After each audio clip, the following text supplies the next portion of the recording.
Hello दर्शक बंधु नमस्कार। तंत्र ज्ञान ओडिया एक्सटेबन को आपको स्वागत। दर्शक बंधु मु आज आपन को एमती एक सम्मोहन तंत्र विषय कहबी। जदि आपण मैंने यही जिनस प्रयोग करेंगे ताले झील आपण को सांगे सांगे पटिब आपण को पाखक डाक ये मुझे 100% ग्यारंटी दूसरी।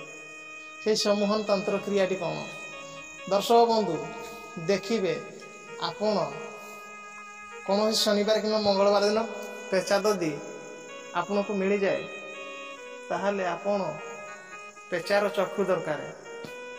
दर्शक बंधु से पुष्या नक्षत्र दिन आपन ददी गोटे पेचार चक्षु आतार पक्षी बुझले ना नाई आपन ददी कौन सुना डेउरिया रे पुराई गोटे मंत्र अच्छी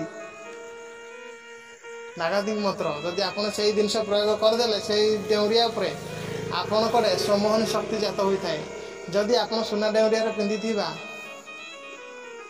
बिना मंत्र से काम करना थाए आपण बेकर से धारण करेंगे आपन को जी देखिए से पटिब आपड़ जहाँ को जदि प्रेम नजर अनै देवे ताहले से सांगे सांगे पटिब पाख को डाक।